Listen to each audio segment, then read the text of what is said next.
അപ്പോൾ ഞാനിവിടെ കാണിക്കുന്നതൊക്കെ നമ്മുടെ ട്രാഫിക് സിഗ്നൽസ് ആണ്. നമ്മുടെ ലേണേഴ്സ് ലൈസൻസ് ടെസ്റ്റിൽ എക്സാമിന് നിർബന്ധമായിട്ടും അല്ലെങ്കിൽ എന്തായാലും ഈ ഒരു ഇതിലെ ചോദ്യങ്ങൾ എന്തായാലും ഉണ്ടാവും. സിഗ്നൽസ് നമ്മൾ എല്ലാ സിഗ്നൽസും എന്തായാലും പഠിച്ചിരിക്കണം. അത് പഠിക്കാനുള്ള ചെറിയൊരു ട്രിക്കാണ് ഞാൻ പറഞ്ഞു തരുന്നത്. അപ്പോൾ നിങ്ങൾ ഈ കാണുന്നതൊക്കെ ട്രാഫിക് സിഗ്നൽസ് ആണ്. അതിപ്പോൾ നമുക്ക് എങ്ങനെയാണ് എളുപ്പത്തിൽ പഠിക്കാൻ പറ്റുക നോക്കാം. നിങ്ങളിപ്പോൾ നോക്കേണ്ടത് ഇതിൻ്റെ കളറ് മാത്രമാണ്. കളറും അതിൻ്റെ രൂപവും നോക്കിയിട്ട് എന്താണ് മനസ്സിലാകുന്നതെന്ന് നോക്കാം. അപ്പോൾ ഇതിൻ്റെ കളറ് നീല കളറിൽ ഒരു ചതുരത്തിൻ്റെ ബോക്സിലാണ് നൽകിയിട്ടുള്ളത്. അത് മാത്രം ശ്രദ്ധിക്കുക. അത് മാത്രമാണ് ഇപ്പോൾ പഠിക്കാനായിട്ടുള്ളത്. അപ്പോൾ ഇതൊക്കെ നൽകിയിട്ടുള്ളത് നീല കളറിൽ ചതുരത്തിൻ്റെ കള്ളിയിലാണ് കൊടുത്തിട്ടുള്ളത്. ഇത് സൂചിപ്പിക്കുന്നത് അല്ലെങ്കിൽ ഇതിൽ ഈ ഒരു നീല കളറിൽ നമുക്ക് സിഗ്നൽസ് ഉണ്ടാവുക വിവരദായകം അല്ലെങ്കിൽ എന്തെങ്കിലും കാര്യത്തെപ്പറ്റി നമുക്ക് പാർക്കിംഗ് അല്ലെങ്കിൽ അവിടെ ആ ഒരു കാര്യമുണ്ട്, നിങ്ങൾക്കായിട്ട് ഒരുക്കിയിട്ടുണ്ട് എന്ന കാര്യം സൂചിപ്പിക്കുന്നതായിരിക്കും ഇങ്ങനെ നീല കളർ ബോർഡിൽ ഈ ഒരു ബോക്സിൽ തന്നിട്ടുണ്ടായിരിക്കുക. അപ്പോൾ അത് മനസ്സിലാക്കുക. ആ കളറ് മാത്രം നിങ്ങൾ മനസ്സിലോർക്കുക. നീല കളറിൽ ഇങ്ങനൊരു ചതുരത്തിൻ്റെ ബോക്സിൽ തന്നിട്ടുണ്ടായിരിക്കുക. എന്താണ് നമുക്ക് വിവരദായകം അല്ലെങ്കിൽ നമ്മൾക്ക് എന്തെങ്കിലും ഇതിനെക്കുറിച്ചെങ്കിലും വിവരം തരുന്നത് ഇതിനെക്കുറിച്ചാണ് എന്നുള്ളത് മാത്രം നിങ്ങൾ ചിന്തിക്കുക. ഓക്കെ, ഇനി അടുത്തതായിട്ട് ഞാൻ മറ്റൊരു കളറ് പരിചയപ്പെടുത്തി തരാം. അപ്പോൾ ഇതിപ്പോൾ നീല കളറിൽ ഈ ഒരു ബോക്സ് ടൈപ്പിൽ വരുന്നത് വിവരദായകമായിട്ടുള്ള കാര്യമാണെന്ന് നമ്മൾ പഠിച്ചു. ഇനി അടുത്തതായിട്ട് വരുന്നത്, അപ്പോൾ ഇനി ഇത് ത്രികോണാകൃതിയിൽ ചുവന്ന കളറിൽ തന്നെ വരുന്നത് മുന്നറിയിപ്പ് ബോർഡുകളാണ്. അതായത് നമ്മളിപ്പോൾ മുന്നോട്ട് പോകുമ്പോൾ മുന്നിൽ ഇനി എന്താണ് ഉണ്ടാവുക എന്നത് നമുക്ക് പറയാൻ കഴിയില്ല. അപ്പോൾ അതിന് നമുക്ക് മുൻകൂട്ടി ഒരു കാര്യം പറഞ്ഞു തരുന്നതാണ് ഈ ബോർഡുകൾ.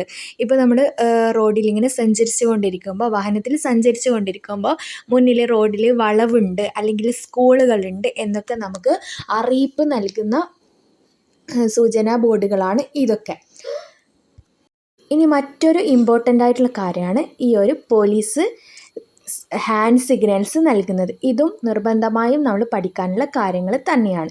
പോലീസ് ഹാൻഡ് സിഗ്നൽസും കൂടി നമ്മൾ പഠിക്കേണ്ടതായിട്ടുണ്ട്.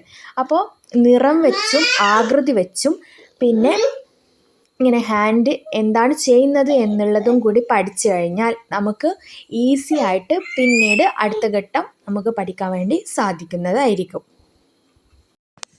ഇതാണ് അടുത്തതായിട്ടുള്ളത്. വൃത്താകൃതിയിൽ തന്നെ നീല കളറിൽ കൊടുത്തിട്ടുള്ളത് എയറോ മാർക്കുകളോട് കൂടിയിട്ടുള്ളതാണ്. ഇത് നിർബന്ധമായിട്ടും അല്ലെങ്കിൽ അത് തന്നെ നിർബന്ധമായിട്ട് ചെയ്യേണ്ട കാര്യങ്ങളെ കുറിച്ച് പറയുന്നതാണ്.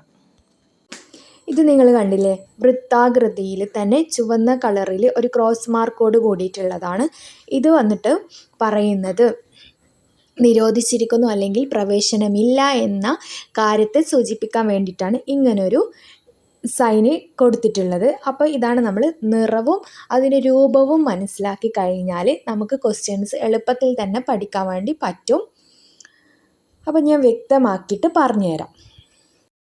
ഇങ്ങനെ നീല നിറത്തിൽ ചതുരാകൃതിയിൽ വരുന്നത് വിവരദായകമായിട്ടുള്ള കാര്യങ്ങളാണ് എന്നുള്ളത് നിങ്ങൾ ഓർത്തുവെക്കുക. ഈ നിറവും ആകൃതികളും മാത്രമാണ് ആദ്യഘട്ടത്തിൽ നിങ്ങൾ പഠിക്കാനായിട്ടുള്ളത്. അതുപോലെ തന്നെ അടുത്തതായിട്ട് നമുക്ക് ഇങ്ങനെ വൃത്താകൃതിയിൽ ചുവന്ന കളറിൽ ക്രോസ് മാർക്കോട് കൂടി വരുന്നത് പിന്നെ നിർബന്ധം അല്ലെങ്കിൽ പറ്റില്ല എന്ന കാര്യമാണെന്ന് കൂടി നിങ്ങൾ ഓർത്ത് വെക്കുക. അപ്പോൾ നിറങ്ങളും ആകൃതികളും ആദ്യം പഠിച്ച ശേഷം നമുക്ക് അതിൽ സൂചിപ്പിക്കുന്ന കാര്യങ്ങളിലേക്ക് കടക്കാം. അപ്പം നമുക്ക് പെട്ടെന്ന് തന്നെ പഠിക്കാൻ വേണ്ടി പറ്റും. ഇനി ഇത് നമ്മുടെ ത്രികോണാകൃതിയിൽ ചുവന്ന നിറത്തിൽ തന്നെ വരുന്നത് മുന്നറിയിപ്പ് ബോർഡുകളാണെന്ന് നമ്മൾ പഠിച്ചു വെക്കുക. അപ്പോൾ അടുത്തതായിട്ട് ഇത് നമ്മുടെ വൃത്താകൃതിയിൽ തന്നെ നീല കളറിൽ വരുന്ന എയറോ മാർക്സൊക്കെ നിർബന്ധമായും എന്നുള്ള കാര്യങ്ങളെ സൂചിപ്പിക്കുന്നതാണെന്നുമാണ് പഠിക്കേണ്ടത്. അപ്പോൾ ഈ നിറങ്ങളും ഷേപ്പുകളും നിങ്ങൾ പഠിച്ചിരിക്കുക.